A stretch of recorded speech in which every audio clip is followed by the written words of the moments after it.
Oui, le général Archinard a légué au Muséum du Havre une collection très importante d'objets provenant de l'ancien Soudan.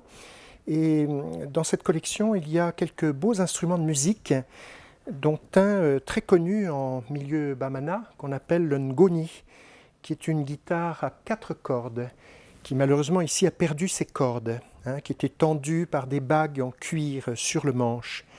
Et ça, c'est vraiment un élément tout à fait essentiel de la culture des Bambara, de la région de Ségou. Dans cette collection, il y a d'autres instruments, en particulier une petite vielle qu'on appelle le sokou.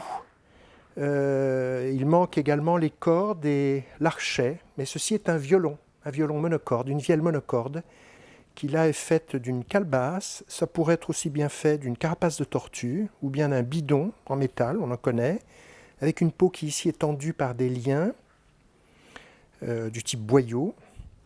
Et puis on avait une corde, mais souvent c'était en fait du crin de cheval. Sokou en fait veut dire en bamana queue de cheval.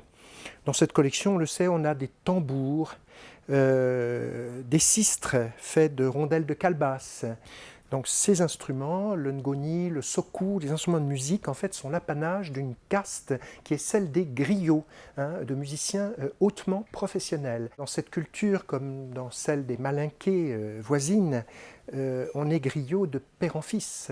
L'on est instrumentiste où l'on chante, homme ou femme, puisqu'on a aussi des femmes chanteuses. Et souvent, ces griots accompagnaient les représentants des grandes familles pour chanter à tout moment, à qui voulait l'entendre, l'histoire prestigieuse de cette famille. Un des griots les plus connus en milieu bamana, qui est mort il y a une vingtaine d'années, je crois, s'appelait Bazumana Sissoko. On trouve des enregistrements de lui, par exemple dans la collection Okora. Il était aveugle, on l'appelait le vieux lion. Et sur lui couraient toutes sortes de légendes. Par exemple, il chantait en s'accompagnant de sa petite guitare, de son ngoni, et puis à un moment donné, il pouvait mettre la guitare vers sa gauche, cesser de jouer, et on entendait toujours le son de la guitare, comme par magie.